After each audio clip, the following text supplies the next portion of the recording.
میں جرمنوں سے کیوں پٹوایا لاکھوں کی تعداد کے اندر؟ معلوم ہوا کہ اللہ کا معاملہ جس قوم سے بھی ہے کووننٹ ہے، وہ میثاق ہے ہمارا اللہ کے ساتھ، میثاق قرآن ہے ہمارا، ان کا میثاق تورات تھی۔ پکڑو اس کو، خذوا ما آتیناکم بقوۃ، پکڑو اس کو مضبوطی کے ساتھ جو ہم نے تمہیں دیا ہے۔ اگر اس سے بے وفائی کرو گے تو ہم سے کوئی تعلق نہیں، بلکہ تم مجرم ہوگے اصل۔ باقی لوگوں کے پاس تو کتاب ہے نہیں، شریعت ہے نہیں، دین ہے نہیں، ان کو تو پہنچانا تمہارے ذمہ تھا، تم تو ان کو کیا پہنچاتے، خود اس سے بے وفائی کر بیٹھے ہو۔ لہذا ساری دنیا کی گمراہی کی ذمہ داری بھی تمہارے کندھوں پر ہے۔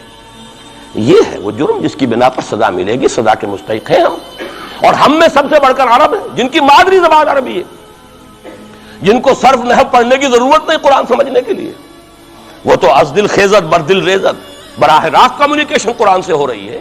وہ بے وفائی کریں تو ظاہر بات ہے مہا مجرم وہ ہیں۔ لیکن پھر غیر عرب مسلمانوں میں اس وقت روئے ارضی پر سب سے بڑی مجرم قوم 10 کروڑ مغربی پاکستانی، یہ میں ڈنکے کی چوٹ کہہ رہا ہوں اور بہت عرصے سے کہہ رہا ہوں، اس لیے کہ ہم وہ لوگ ہیں کہ جنہوں نے اسلام کے نام پر ملک بنایا۔ کوئی ملک دوسرا دنیا میں اس وقت اسلام کے نام پر نہیں بنا۔ ہم وہ لوگ ہیں پاکستان بنانے کے لیے لاکھوں جانیں مسلمانوں کی کلمہ گوؤں کی گئیں اور ہزاروں عصمتیں لوٹیں، اور نہ معلوم کتنی مسلمان لڑکیاں اور عورتیں جو ہے رہ گئی پھر بھی ہمیشہ ہی سکھوں کے پاس، اور وہ آئی نہیں پاکستان اس اسلام کے نام پر۔ اور کیا کیا ہے ہم نے؟ 46 برس ہو گئے، اس کہاں اسلام ہوا؟ لہذا اس سے بڑی مجرم قوم عربوں کے بعد ہم یہ کہہ سکتے ہیں ہمارا عام آدمی قرآن نہیں پڑھتا، قرآن جانتا نہیں، ٹھیک ہے، اپلی ہے کچھ نہ کچھ، اس اعتبار سے ان کے بعد نمبر ہمارا ہے، لیکن باقی پوری دنیا کے مسلمانوں سے بڑھ کر مجرم ہم۔ اور ہم اصل میں نہ صرف یہ کہ خود اپنے حصے کے مجرم ہیں، بھارت کے مسلمانوں کا بھی سارا وبال ہماری گردن پر ہے۔ آج میں چاہتا ہوں کہ اس کو آپ اچھی طرح نوٹ کر لیں۔ بھارت کے مسلمانوں نے، جسے آپ فرض کفایہ کہتے ہیں، نماز جنازہ فرض کفایہ، چند لوگوں نے بھی کسی مسلمان کی نماز پڑھ لی تو سب کی طرف سے ادا ہوگی، کسی نے بھی نہیں پڑھی تو سب مجرم ہو جائیں گے، بستی کے سب لوگ مجرم ہوں گے۔ بھارت کے مسلمانوں نے فرض کفایہ ادا کیا جب پاکستان بنوا دیا آپ کو، اور اس کی قیمت آج بھی وہ دے رہے ہیں، کھلے نعرے لگ رہے ہیں، مسلمان کے 2 استھان، پاکستان یا قبرستان، تیسرا کوئی جگہ نہیں۔ ڈنکے کی چوٹ کہا بابری مسجد کے بعد ایل کے اڈوانی نے، ہم ساری مسجدیں گرا دیں گے ہندوستان کے اندر، کوئی مسجد باقی نہیں چھوڑے۔ ڈنکے کی چوٹ، اعلانیہ، یہ سب کچھ ہو رہا، اور یہ نعرے تو نہ معلوم کب سے لگ رہے ہیں، اور نہ معلوم کب سے میں یہاں ان مسجدوں کے اندر بھی اور اپنی تقریروں میں غور کرتا رہا ہوں کہ کیا وہاں ہو رہا ہے، لیکن ہمارے تو کان پر جوں نہیں ریگتی۔ ہمارے تو وہی دھندے ہیں، وہی کاروبار ہے، اپنا بزنس ہے، اس کے سارے مسئلے ہیں، اس کی اپنی بلڈنگیں ہیں، اپنی موٹریں ہیں، اپنے ٹیلی ویژن ہے، اپنے کئی کورسز کے ڈنرز ہیں۔ اللہ خیر صلی اللہ، ہمیں بحث کیا اسلام سے؟ تو بتائیے ہم سے بڑا مجرم کون ہوگا؟ آج جو کچھ ہندوستانی مسلمان پر بیت رہی ہے اس کا جرم ہمارے کندھے پر۔ یہ میں جذباتی انداز میں نہیں کہہ رہا، میں تو 2 اور 2 4 کی طرح ثابت کر سکتا ہوں۔ انہوں نے فرض کفایہ ادا کر دیا، اور اس وقت یاد کیجئے مولانا ابوالکلام آزاد، مولانا مدنی، جمعیت علماء ہند کے علماء اپنے تقدس اور اپنے تدین اور اپنے تقوی کے اعتبار سے انکویسچنیبل، کوئی شک و شبہ نہیں ہو سکتا ان کی نیت پر اور ان کے تقوی پر اور کردار پر۔ انہوں نے کیا کہا تھا؟ یہی کہا تھا کہ یہ پاکستان بنا کر تم مسلمانان ہند کو 3 حصوں میں تقسیم کر دو گے۔ 3 میں کہا تھا، 2 میں نہیں، 3 میں۔ حالانکہ بظاہر تو ایک پاکستان بن رہا تھا نا، لیکن یہ مولانا ابوالکلام آزاد کے الفاظ تھے کہ 25 برس سے زیادہ یہ 2 خطے یکجا نہیں رہ سکتے، اور 25 برس کیا 24.25 برس میں ٹوٹ گیا پاکستان، 25 برس پورے نہیں ہوئے، اور ان کے الفاظ تھے یہ کہ 25 برس سے زائد جمع نہیں رہ سکتے، 24.25 برس میں ختم ہو گیا۔ 16 دسمبر 1971 کو پاکستان ختم ہو گیا کہ نہیں ہو 71 کو۔ بہرحال نوٹ کرنے کی بات ہے، ہم نے کیا کہا تھا؟ میں بھی مسلم لیگی تھا، میں نے بھی نعرے لگائے ہیں، چاہے غیر شعوری دور تھا، ہائی اسکول اسٹوڈنٹ تھا، پاکستان کا مطلب کیا، لا الہ الا اللہ، فلک شگاف نعرے لگائے ہیں، اور نوائے وقت کا پرچہ انتظار کرتے تھے اسٹیشن پر کھڑے ہو کر، حصار ریلوے اسٹیشن کے اوپر، کہ اب گاڑی آئی اور اب نوائے وقت لیا، اور پھیل گئے پورے شہر میں اس کو پہنچانے کے لیے۔ ہم کیا کہا کرتے تھے؟ یہ نہیں، 2 طرف سے پاکستان جو ہے مضبوط پاکستان ہوگا، ہندوستان میں کسی ہندو کو جرأت ہوگی مسلمان کے لیے کوئی میلی نگاہ سے دیکھنا بھی؟ وہ سارے خواب کہاں گئے؟ وہ تو حرم ہوئے۔ وہ دو طرف کا جفا تھا وہ تو ختم ہوا، اس لیے کہ وہ زنبور تو اب رہا ہی نہیں، وہ تو کھل گئی، نوٹ ہی ختم ہوئی وہ مشرقی پاکستان۔ اور حال یہ ہے کہ آپ کی وزیر اعظم بنگلہ دیش نے یہ بھی پسند نہیں کیا کہ بابری مسجد پر جو بیان تھا وہ نواز شریف صاحب کے ساتھ مشترک بیان دے دیں۔ یہ اشتراک بھی دنیا کے سامنے نہ آ جائے کہ مشرقی پاکستان سابقہ اور اس وقت بنگلہ دیش کی وزیر اعظم اور مغربی پاکستان جو اب وٹ ریمینز آف پاکستان کے تحت صرف پاکستان ہے، اس کے وزراء اعظم نے مشترکہ بیان دے دیا۔ یہ بھی نہیں آنا چاہیے۔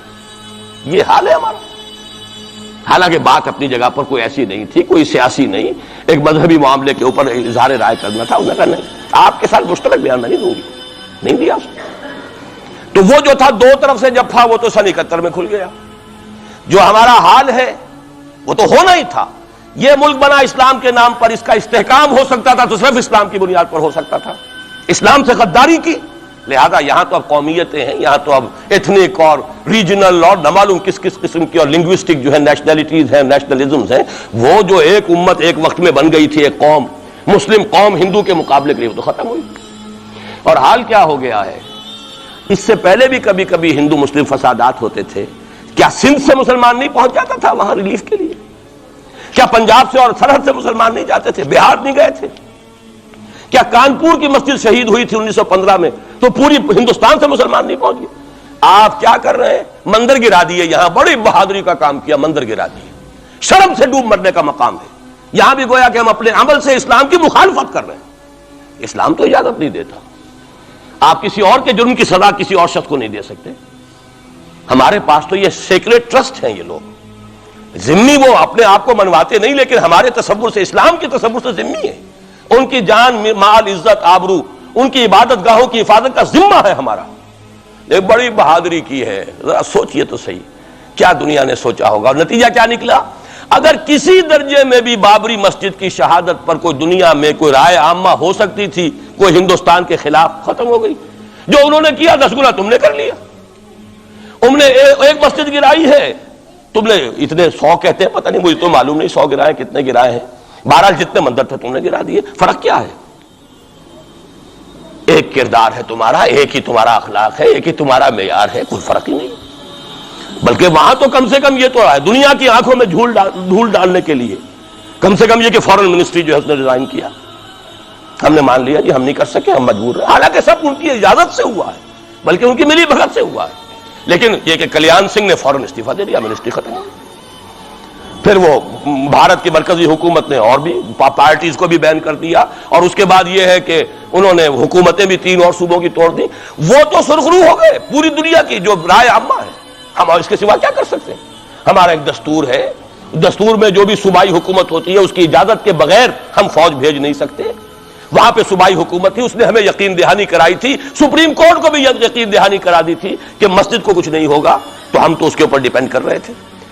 ہے سب جھوٹ، سب کو پتا تھا جو کچھ ہوگا، اندر خانے ملی بھگت تھی۔ لیکن یہ ہے کہ کم سے کم انہوں نے فیس سیونگ کے لیے ان کے پاس مواد موجود ہے، آپ کے پاس تو وہ بھی نہیں۔ آپ کے تو اخبارات نے لکھا ہے کہ کارپوریشنز کے ٹریکٹرز جو ہیں گئے ہیں گرانے کے لیے، اور وزراء جو ہے، ایک وزیر کا نادر پرویز کا تو نام آیا ہے، اخبار میں خبر تھی، ہم نے بھی پڑھی تھی، فوٹو بھی دیکھا تھا کہ وہ خود ہاتھ میں پھاوڑا لے کر جو ہے وہ منظر گرانے کے لیے چلے۔ یہ جو صورتحال ہے جان لیجئے، اس وقت میں آپ کو بتانا چاہتا ہوں ہندوستان کے مسلمان پر تو جو قیامت بیت رہی ہے۔ میں نے اپنا ایک تاثر کچھ عرصے پہلے یہاں شد بیان کیا تھا، رہا ہے میرا تاثر، اور وہ ہے اصل میں وہ لاسٹ سپر جو ہے انجیل میں جس کا تذکرہ ہے حضرت مسیح علیہ السلام نے جو آخری کھانا رفع سماوی سے قبل کھایا ہے اس باغ میں جہاں روپوش تھے اپنے حواریین کے ساتھ۔ تو اس میں یہ الفاظ آئے ہیں، میں نہیں جانتا صحیح ہیں غلط ہیں، وہ ایک علیحدہ بات ہے کہ آپ نے وہ روٹی توڑی اور کہا کھاؤ، eat and this is my flesh, یہ میرا گوشت ہے، کھاؤ۔ اور اس کو کہتے ہیں وائن، کوئی مشروب ہوگا جو بھی ہوگا، ڈالا کہ پیو، drink and this is my blood. میرا احساس ہمیشہ یہ رہا ہے، اس کے بعد کچھ ماند پڑ گیا جب یہاں مسلمان نے یہاں مارا ہے اور کچلا ہے اور زندہ آگ میں جلایا، پھر بات ختم ہو گئی، میرے دل کے اوپر سے وہ احساس ختم ہو گئے۔ وہاں ہندو کے ہاتھوں جب مسلمان کے ساتھ یہ کچھ ہوتا تھا تو پھر جب میں کھانا کھاتا تھا محسوس کرتا تھا کہ میں ہندوستانی مسلمان کا گوشت کھا رہا ہوں اور ہندوستانی مسلمان کا خون پی رہا ہوں۔ یہ ہمیں عیش جو یہاں حاصل ہے، جو آرام حاصل ہے، جو ہمیں یہاں پر سہولتیں حاصل ہیں، جو معاشی اس کی کاسٹ پر ہے۔ اس نے آپ کو یہ ملک لے کر دیا اور آج تک اس کی قیمت ادا کر رہا ہے، اور ہم جو ہے عیش کر رہے ہیں، گل چھرے اڑا رہے ہیں. یہاں جس کے پاس 2 پیسے ہو گئے برقع اتار کے اس نے پھینک دیا. یہ معلوم ہوتا ہے کہ یہ تو مفلسی کو چھپانے کا ذریعہ تھا. 4 پیسے ہو، اچھے کپڑے پہنے ہوئے ہو، میک اپ صحیح کیا ہوا ہو، تو پھر برقعے کی کیا ضرورت ہے؟ اور میں نے شاید سنا ہے آپ کو، مجھ سے تو چند لڑکیوں نے یہ الفاظ کہے باقاعدہ. میں جب پریکٹس کرتا تھا لاہور میں کرشن نگر میں، تو ایک گھرانے کی، اور مجھے معلوم ہوا کہ ان کے والد انتہائی نیک تہجد گزار. کئی لڑکیاں تھیں بہنیں، ایک ہی تقریباً عمر 200 سے 1.5 سال کی. کبھی وہ آتی تھی کلینک میں میرے تو برقعے سمیت، کبھی آ رہے ہیں تو بغیر برقعے کے. میں نے پوچھا یہ کیا تماشا ہے آپ لوگوں کا، کبھی بغیر برقعے کے کبھی برقعے سمیت. صاف جواب دیا، میں ان کے الفاظ کوٹ اینڈ کوٹ میں ان کے الفاظ کوٹ کر رہا ہوں. ڈاکٹر صاحب جب ہمیں کوئی میک اپ کرنے کا، کپڑے بدلنے کا موقع نہیں ملتا تو ہم برقع پہن لیتے ہیں، اور جب ہمیں موقع ملتا پھر ہم برقع کائے کو پہنتے. تو گویا کہ اس کو چھپانے کا ذریعہ برقع ہے کہ کپڑے میلے ہیں، میک اپ نہیں کیا تو لہذا برقع پہن لیا. یہ ہے حال پاکستان میں اسلام کا جو ہم نے بنایا ہے. تو میں جو کچھ دیکھ رہا ہوں وہ یہ ہے کہ ہندوستان میں تو قیامت، اب وہاں جو آفیشیل فگرز ہیں 1000 1200 کتنے ہیں، لیکن کم سے کم 10,000 آدمی، اور اب یہ چین ہے فسادات کی. کل کے اخبار میں احمد آباد کی تھی، کبھی کہیں ہے کبھی کہیں ہے. اور واقعہ یہ ہے کہ تبصرے یہ ہو رہے ہیں کہ ہندو فنڈامنٹلزم از آن دی رائز. یہ جو کچھ ہوا ہے، جتنا بھی اس کے اندر ان کو گرایا گیا ہے، ان کی حکومتیں گرائی گئی ہیں، اس سے انہیں تقویت حاصل ہو رہی. They are getting stronger and stronger. Congress کے لیے اب اپنی جو ہے جان بچانی مشکل ہے، اور اس وقت سب سے بڑا ان کے لیے جو ہو گیا وہ یہ ہے کہ وہ کمیونسٹوں کی سپورٹ کے بغیر چل نہیں سکتے. اور کمیونسٹ جو ہے وہ ان کی جو اس وقت وہ امریکہ کے زیر اثر جو اپنی اکنامک پالیسیز چینج کر رہے ہیں اس کا ساتھ دینے کو تیار نہیں. لیکن ڈائلیما ہے. جبکہ ادھر جو ہے وہ بالکل جو ہندو ذہن ہے وہاں کا ریوائولسٹ ذہن وہ پوری طریقے سے پائیں. تو اب اس وقت میں اس کے حوالے سے عرض کر رہا ہوں کہ ہندوستان اور پھر پاکستان کو علیحدہ نہ سمجھیے، اس لیے کہ ہندوستان کو اگر انہوں نے مسلمانوں سے یا اسلام سے خالی کرا لیا تو پھر ان کے بعد ان کا ٹارگٹ جو ہے پاکستان تو ہے ہی ہے. ہم تو ان کے ٹارگٹ نمبر 1 ہیں. ذہناً انہوں نے کبھی پاکستان کو تسلیم نہیں کیا. اور ہمارا اب ساتھی ہے کون؟ اللہ پر تو نہ یقین نہ اس سے ہمارا تعلق. جو معاملہ نہ دارت سخن آسنا نہ باشد. اللہ سے تعلق کیا ہے ہمارا؟ اللہ سے کون سی دوستی ہے؟ اللہ کیوں ساتھ دے ہمارا؟ ہم تو مجرم ہیں نمبر 1 اس کے. اور باقی دنیا میں جن پر سہارا تھا، جن پہ تکیہ تھا، وہی پتے ہوا دینے لگے. وہ تو بالکل امریکہ کی پالیسی معلوم ہوتی ہے کہ ہمیں تو ہاتھ پاؤں باندھ کر جیسے ہندو کے سامنے ڈال دیا جائے. کبھی وہ ٹیررسٹ اسٹیٹ قرار دینے کی دھمکی آ جاتی ہے، فیلرز کی شکل میں آ جاتی ہے. یہ فیلرز دیے جاتے ہیں اس لیے تاکہ بات پہنچ جائے. اگر صرف بات اس طریقے سے انڈائریکٹلی پہنچنے سے مطلوبہ مقصد حاصل ہو جائے تو خام خواہ براہ راست کہنے کی ضرورت کیا ہے؟ وہ مطلب تو حاصل ہو. سب نے سجدہ سہو کیا ہوا ہے.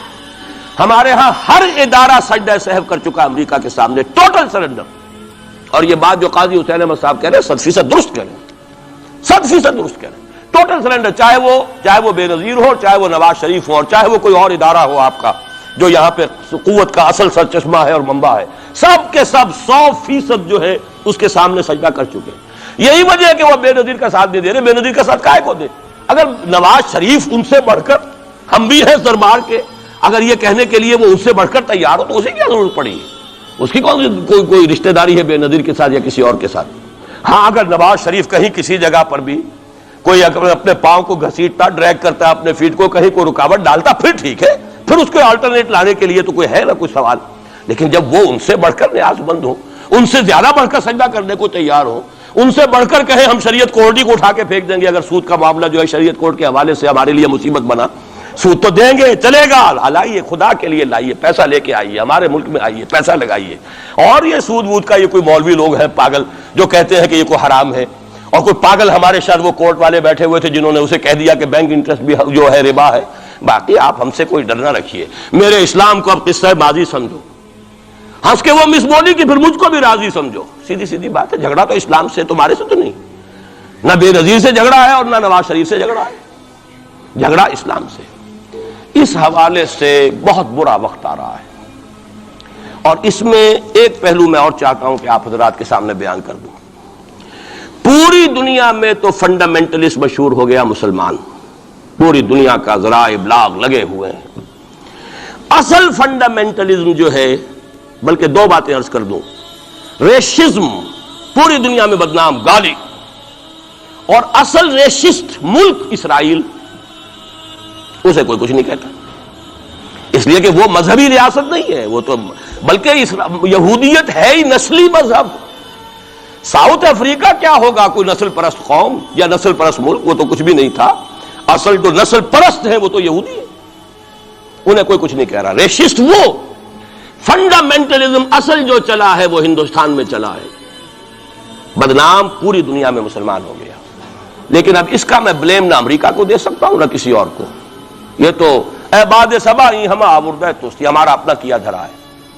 میں آپ کو ایک حوالے سے بتا دینا چاہتا ہوں، ہمارے ہاں علامہ مشرقی اٹھے، چپ راس چپ چپ راس چپ اور بیل چاپ پورے ہندوستان کو دہلا دیا، دہل گئی زمین ہندوستان کی، راس کماری سے لے کے ذرا خیبر تک، اور بڑے بڑے نوٹیبلز۔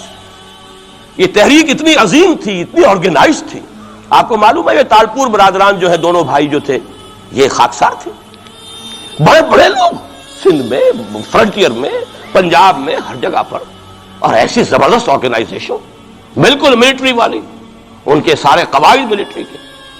لیکن ہوا کیا، آر ایس ایس 1925 میں قائم ہوئی ہے، اسی کے رد عمل میں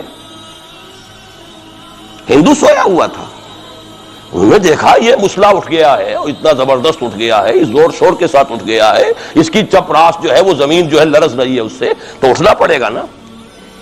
لہذا باقاعدہ جو آر ایس ایس 1925 میں قائم ہوئی ہے اسی کے رد عمل میں، اور اس مقصد کے ساتھ، ڈکلیئرڈ مقصد، ہندوؤں کو متحد کیا جائے تاکہ وہ بھرپور طریقے سے مسلمانوں کا مقابلہ کر سکیں۔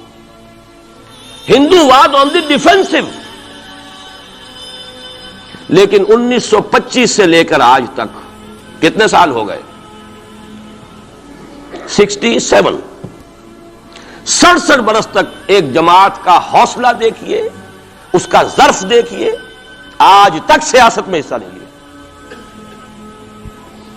پاور پالیٹکس سے کوئی تعلق نہیں۔ 67 لانگ ایئرس، اتنی فالوئنگ ہے کہ ویسٹ میں تو اتنی موٹی موٹی کتابیں چھپی ہے، شکاگو یونیورسٹی سے اتنی موٹی کتاب تھی، برادرہڈ ان سیفرن، آر ایس ایس کے اوپر ڈاکومنٹ، 25 لاکھ ان کا اس وقت کارڈر موجود ہے جو کہ ان کا ٹرین ہے والنٹیئر۔ لیکن وہ جماعت الیکشن میں نہیں آئی، کچھ اپنے اثر تحت کچھ اور لوگوں کو لڑو، اور آپ نے نام بھی نہیں سنا ہوگا، اس کے 3 امیر یا گرو جو ہے گزر چکے ہیں، تیسرا ہے اس وقت۔ پہلا ڈاکٹر بالی رام ہیجواڑ، کسی نے نام سنا آج تک؟ کوئی پرسنل پبلسٹی کی کوشش کی، اس نے کام کیا۔ دوسرا مہادیو گولوالکر گرو جی، کسی نے نام بھی نہیں سنا ہوگا۔ اس وقت کون ہے؟ بالا صاحب دیورس۔ یہ 3 ان کی عمارتیں کہہ لیں یا جو بھی کہہ لیں، خلافتیں ہیں جو آئی ہیں، اور ایسا منظم نظام ہے، لیکن کہیں سیاست میں حصہ نہیں۔ ہمارا فنڈامنٹلسٹ سیاست کے میدان میں آ کے زیرو ہو چکا۔ پہلے تو علامہ مشرقی اٹھے تھے، وہ تو ویسے ہی ایک جوش کے اندر آ کر ایک خاص جذباتی کیفیت میں اپنی موومنٹ کو کال آف کر کے بیٹھ گئے۔ 10 لاکھ آدمی، غالباً 10 لاکھ کی فگر تھی، 10 لاکھ یا 1 لاکھ جتنے بھی تھے، میں فگر کے بارے میں نہیں کہہ سکتا، دلی میں جمع نہیں ہوں گے تو میں پارٹی کو ڈسبینڈ کر دوں گا۔ وہ چند افراد کی کمی رہ گئی تھی اس فگر سے، تو اسی غصے میں آ کر پارٹی ڈسبینڈ، ختم۔ اب وہ خاکسار ہمارے ہاں تو رہ گئے، کبھی کسی خاص سیریمنی کے موقع پر کچھ سلامی دینے کے لیے چپراس کرتے ہوئے آ جاتے ہیں بیچارے، وہ ان کے تو کوئی نام و نشان بس اس معنی میں ہے کہیں، اللہ اللہ خیر۔ اصل فنڈامنٹلسٹ آرگنائزیشن جماعت اسلامی ابھری، لیکن اس نے پاکستان میں آتی پاور پالیٹکس کے اس کے اندر اپنے آپ کو دفن کر کے زیرو کر دیا۔ وہاں یہ معاملہ چل رہا ہے، یہ ہے اصل میں جو فرق آپ کو سمجھنا چاہیے۔ یہ 1925، یہ جو دوسری جماعتیں ہیں، وی ایچ پی ہے، وشوا ہندو پریشد، یہ اس کی ایک ذیلی تنظیم ہے، جیسے جماعت اسلامی کی ذیلی تنظیمیں ہیں اسی طرح کی ذیلی تنظیم ہے۔ آر ایس ایس خود کبھی نہیں آئی پالیٹکس میں، اور 2 مرتبہ تاریخ میں اس کو بین کیا جا چکا ہے ہندوستان میں، کیونکہ آر ایس ایس کا آدمی تھا جس نے گاندھی کو اسیسینیٹ کیا تھا 1948 میں، دی پارٹی واز بینڈ۔ اس کے بعد جب اندرا گاندھی کا دور آیا ہے وہ ایمرجنسی کا، اس میں بھی پارٹیز اس نے بین کی تھی، آر ایس ایس بھی بین ہوئی ہے، لیکن ہر مرتبہ پہلے سے زیادہ ابھر کر آئی ہے۔ اور آج یہ سب کے سب وی ایچ پی والے، بی جے پی والے، یہ سب در حقیقت آر ایس ایس کے آدمی، اور یہ ان کا ڈکلیئرڈ ایم اب بن چکا ہے، اور حالات جو ہیں ہم اس سزا کے بالکل مستحق ہو چکے ہیں۔ اسیاں سے کبھی ہم نے کنارہ نہ کیا، لیکن تیری رحمت نے گوارا نہ کیا۔ یہ تو ہو سکتا ہے اب بھی ہم اسی اللہ کی رحمت پر تو ادھار کھا سکتے ہیں، لیکن واقعہ یہ ہے کہ ہم اس سزا کے بالکل مجرم ہو چکے ہیں اور مستحق بن چکے ہیں، اور نظر یہ آ رہا ہے کہ اب حالات ہمارے لیے زیادہ سے زیادہ پیچیدہ سے پیچیدہ، مشکل سے مشکل، اور زیادہ سے زیادہ جو ہے گمبھیر ہوتے چلے جا رہے ہیں۔ بھارت میں ہندو فنڈامنٹلزم بڑی تیزی کے ساتھ ایک طوفانی شکل کے اندر آیا ہے، اور بھارت میں تو مسلمان تنظیم کوئی ہے ہی نہیں۔ آپ کے شاید علم میں آیا 2 جماعتیں بین کر دی، جماعت اسلامی بین۔ ارے جماعت اسلامی بھارت کی جو اصل جماعت ہے وہ تو ایک علمی کام کرنے والی، دعوتی کام کرنے والی، قرآن مجید کے تراجم شائع کی سیاست میں تو ہے ہی نہیں ہوا، لیکن یہ کہ اس کا اور سوال ہی پیدا نہیں ہوتا ٹیررزم کا یا کسی درجے میں بھی کوئی اس طرح کی ایکٹیویٹی جماعت اسلامی۔ لیکن وہ ہے نا کہ وہ ترازو کا ایک پلڑا اگر ادھر 3 کو بین کیا تو ادھر بھی 2 تو ہو کم سے کم، وہ جماعت اسلامی بھی بین ہو۔ ہاں کشمیر میں جماعت اسلامی کا ایک رول ہے، لیکن کشمیر کی جماعت اسلامی علیحدہ جماعت اسلامی ہے، وہ ہندوستان کی جماعت اسلامی سے اس کا تعلق نہیں ہے۔ جیسے پاکستان کی جماعت اسلامی، مشرقی پاکستان یا بنگلہ دیش کی جماعت اسلامی، ہندوستان کی جماعت اسلامی اور کشمیر کی یہ 4 علیحدہ ہے بالکل، ان کا آپس میں تنظیمی رابطہ کوئی نہیں۔ کشمیر کی جماعت اسلامی یقیناً ہے، اور یہ سمجھتا ہوں میں، اور یہ صحیح بات ہے، بعض تبصرہ نگاروں نے لکھی بھی ہے کہ اصل میں اس وار سے انہوں نے کشمیر کے مسئلے میں جب یہ بین کیا ہے وہاں کی 3 ہندو جماعتوں کو، تو اس کے ساتھ ہی 2 مسلمانوں کو ایک لپیٹ میں لے کر پارٹیز کو، تو کشمیر میں جو جماعت اسلامی چونکہ ابھی تک وہ بینڈ نہیں تھی، اور جماعت اسلامی کا آرگنائزیشنل جو ہے بیکنگ مل رہی تھی حزب المجاہدین کو، جو وہاں پر جو بھی اس وقت جو جد و جہد کر رہی ہے، لہذا اس کو کمزور کرنے کے لیے کیا ہے۔ لیکن یہ کہ ہندوستان میں کوئی مسلمانوں کی لیڈرشپ ہے ہی نہیں، سارے قائدین تو پاکستان بنا کے پاکستان آ گئے تھے، رہ تو گئے تھے وہاں پہ وہی جمعیت علماء ہند کے لوگ، اس وقت بھی سنبھالا ہے تو انہوں نے سنبھالا ہے، مولانا حفظ الرحمان سہاروی نے سنبھالا ہے، مولانا ابوالکلام آزاد نے کچھ سنبھالا دیا جتنا بھی دے سکے ہیں، باقی مسلم لیگی تو سبھی آ گئے تھے، وہاں سے رہ کون گیا تھا؟ لے دے کر مدراس میں کوئی 1 2 اور کیرالہ کے اندر، کیرالہ میں البتہ یہ کہ راشٹریہ سیوک سنگھ کے مقابلے میں مسلم سیوک سنگھ قائم کیا گیا، اور وہ کام بہت اچھا کر رہے تھے، لیکن یہ کہ